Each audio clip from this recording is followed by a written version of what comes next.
The French Connection wasn't just a crime thriller, it was a wild experience. The film showed the tough side of New York, with real car chases, gunfire in traffic, and actors pushed to their limits. Behind the scenes, it was even crazier.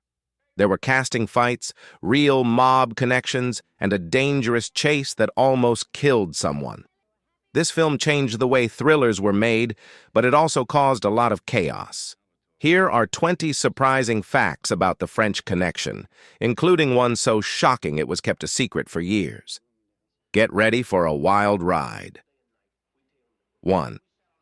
Hackman was the last choice. Gene Hackman wasn't the studio's first pick for Popeye Doyle. The role was originally offered to stars like Steve McQueen, Paul Newman, and even Lee Marvin. Director William Friedkin also doubted Hackman's ability to handle the rough, gritty character of Doyle.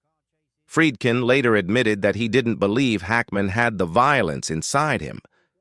But Hackman's transformation stunned everyone. His portrayal of Popeye Doyle became iconic, though it came with emotional baggage. Hackman himself confessed that playing such a violent, racist character made him feel dirty. Despite his discomfort, Hackman's raw, lived-in performance became one of the film's most powerful aspects. 2.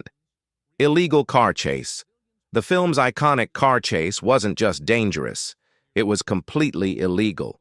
Friedkin didn't have a filming permit from New York City, so he and stunt driver Bill Hickman decided to shoot the chase scene without approval. What you see on screen isn't choreography. It's real cars, real traffic, and real pedestrians. At one point, a civilian's Pontiac crossed into the path of the chase and was actually hit. This wasn't planned, but Friedkin kept the footage in the film, turning the real-life chaos into one of the most thrilling scenes ever captured on film. 3. Friedkin's deceit. Director William Friedkin wasn't just manipulating the film's script, he was manipulating the studio. To keep the budget down, Friedkin gave the studio false call sheets, and when executives asked about safety, he lied. He also refused to use professional extras, instead opting to film in public spaces, capturing real reactions from unsuspecting civilians. One such scene involved an actor throwing a woman down the stairs. She wasn't an actress, she was just an innocent bystander. Friedkin paid her $50 afterward and kept the scene in the movie, making the line between fiction and reality dangerously blurred. 4. The real Popeye was a nightmare. The real-life cop who inspired Popeye Doyle, Eddie Egan, worked as a technical advisor on the film, but he wasn't exactly a helpful presence. Egan, known for his arrogant and reckless attitude, constantly demanded changes to the script and berated the actors for being too soft. He even challenged Gene Hackman to a physical fight. Friedkin later called Egan the most arrogant, racist, and reckless person he had ever met, and yet Egan's harsh presence was the foundation for the character of Popeye Doyle. 5. Villain's real ties. Fernando Rey, who played the suave French drug kingpin Alain Charrier, wasn't just a talented actor. He had a history of involvement with powerful and corrupt figures. Although Rey wasn't a criminal himself, his association with Spain's fascist government gave him an air of authenticity for his role as the villain. His cold, calculating presence in the film wasn't entirely fictional. Rey's past lent a real-world menace to the character, making him one of the most unsettling villains in cinema. 6. Roy Scheider's close call. Before he was a household name thanks to Jaws, Roy Scheider played Buddy Russo, Popeye Doyle's partner. But during the filming, things got dangerously real. While shooting in a tough Brooklyn neighborhood, a local gang mistook the crew for undercover cops. A full-on brawl broke out, and Scheider, untrained in street fighting, was shoved to the ground and nearly punched. Friedkin, unwilling to halt the scene, yelled for the crew to keep rolling. Afterward, Scheider was shaken, reportedly saying, "This isn't a movie, this is madness." He almost quit, but stayed on after Friedkin promised him more screen time. 7. Improvised dialogue. Despite the film's tight pacing, much of the dialogue was improvised. Friedkin wanted the film to feel spontaneous and raw, much like a documentary. Hackman and Scheider were often given minimal direction, with only the intent of a scene, and told to figure it out on their own. This led to some of the most memorable lines, including Hackman's famous, "Do you pick your feet in Poughkeepsie?" Have you ever been in Poughkeepsie? You've been in Poughkeepsie, haven't you?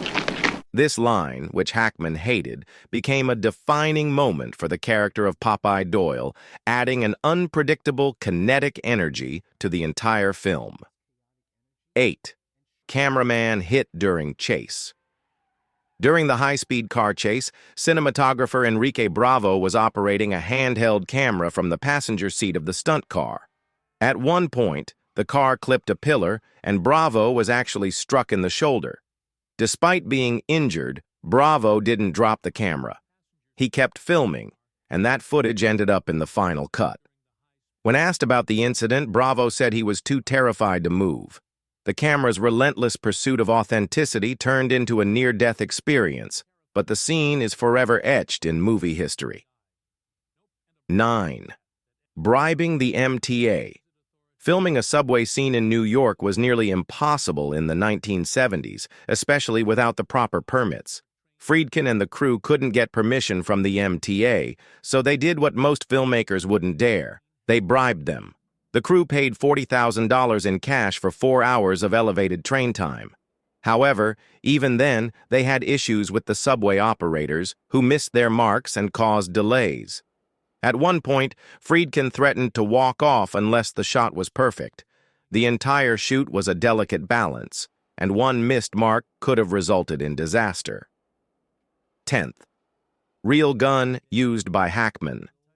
In a daring move, Friedkin insisted on using real guns for certain scenes, including the iconic foot chase where Popeye Doyle fires his revolver. Hackman used a real gun, loaded with blanks, and in 2 takes, he discharged live ammunition. During the shoot, an innocent pedestrian ducked for cover, thinking it was a real shooting, and later sued the studio. The lawsuit was quietly settled, but Hackman was deeply shaken by the experience. He later told Friedkin he wouldn't fire real weapons again unless more safety precautions were taken. 11th civilian hit during chase. While filming the chaotic car chase under the elevated train tracks, Hackman clipped a civilian's car, which wasn't part of the production. The man, unaware that a film was being made, was understandably confused and frightened. Although no one was seriously hurt, the man sued the production company. Hackman, deeply disturbed by the event, later admitted it was the moment he realized just how dangerously close they were to crossing ethical and legal lines. 12th. Darker original ending. The film's final shot is famously abrupt, but the original ending was much darker. In the first version, Popeye Doyle accidentally kills an undercover federal agent during the final gunfight. However, the studio feared this would make Doyle irredeemable, so Friedkin was forced to cut the scene and leave the ending more ambiguous. The rejected ending haunted Doyle's real-life counterpart, Eddie Egan, for years, making the final cut even more of a moral dilemma. 13. Reshooting major sequences. The initial cut of The French Connection was uneven, so Friedkin fired the original editor and brought in Jerry Greenberg. However, that wasn't enough. Friedkin reshot entire sequences, including key conversations, adjusting the pacing, lighting, and camera work. The raw, documentary-style feel of the film came together through intense re-editing and reshooting, turning what was initially a slow-moving project into one of the most tense and electrifying films ever made. 14th. Real Brooklyn tough guy. Tony Lobiano, who played the character Saloka, wasn't your typical actor. He grew up in Brooklyn surrounded by criminals and street-level thugs. His portrayal was so authentic because he had first-hand experience with the lifestyle. Lobiano had even been arrested for real-life brawls and was no stranger to run-ins with the NYPD. His background brought an unmatched authenticity to his role, making Saloka one of the most realistic characters in the film. 15. Inspired by war photography, Friedkin and cinematographer Owen Roizman wanted The French Connection to feel like a war film rather than a polished Hollywood production.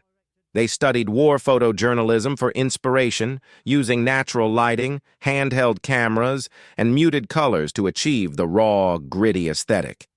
They intentionally shot the film with grainy textures and a sense of unpredictability, ensuring that the viewer felt like they were right in the middle of the action. 16th, public humiliation for Hackman. In one particularly intense scene, Friedkin pushed Hackman to deliver an emotionally charged performance.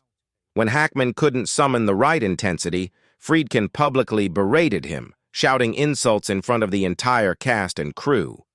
Hackman, enraged, finally exploded. Friedkin immediately shouted, "Now, action!" The result was one of the most intense, raw moments in the film, and Hackman later admitted that, while furious, he understood the technique. 17th, wheelchair camera rig.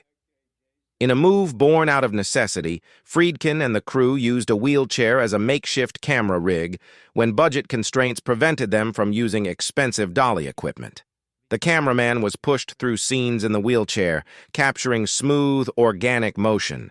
The technique gave the film an immediacy and intimacy that would have been impossible with traditional camera rigs. 18. Roy Scheider's close call. During a nighttime stakeout scene, Roy Scheider's character was almost shot by an off-duty cop who mistook him for a threat. The off-duty officer didn't recognize Scheider and drew his weapon, thinking someone was stalking the neighborhood. Fortunately, a crew member shouted, "It's a movie!" just in time to prevent a tragedy. 19th, constant script changes. The screenplay for The French Connection was constantly evolving, with scenes being rewritten on the fly. Dialogue was often changed based on weather, actor input, or Friedkin's instincts. The famous line, "Do you pick your feet in Poughkeepsie?" Have you ever been to Poughkeepsie? You've been to Poughkeepsie, haven't you? Was improvised that morning by Eddie Egan, the real Popeye Doyle. The script's constant flux added an element of controlled chaos to the film, resulting in a raw, unpredictable experience. 20th Studios' initial doubt. Before The French Connection was released, 20th Century Fox had little faith in the film's success. They buried it in the release schedule with minimal marketing and assumed it would fade away. But after it premiered at the Cannes Film Festival to rave reviews, the film became a box office sensation, sweeping the Oscars and forever cementing its place in cinematic history. Bonus fact, consultant linked to murder investigation. One of the film's consultants, who helped shape the character of Popeye Doyle, was later linked to a federal investigation into organized crime and murder. While he was never charged, rumors suggested he was involved in the death of a confidential informant. Friedkin admitted, "Some of the people we worked with were not clean, but they made the film honest." This dark connection only blurred the line between fiction and reality, adding another layer of danger to the making of The French Connection. The French Connection wasn't just a film, it was an act of survival. From illegal car chases to improvised dialogue and real-world dangers, the making of this film was as chaotic and violent as the world it depicted. Its raw, gritty realism was achieved at a steep cost, and the behind-the-scenes stories prove just how far filmmakers will go to create cinematic history. If you thought The French Connection was just another movie, think again. It was a war on film, and it changed the genre forever.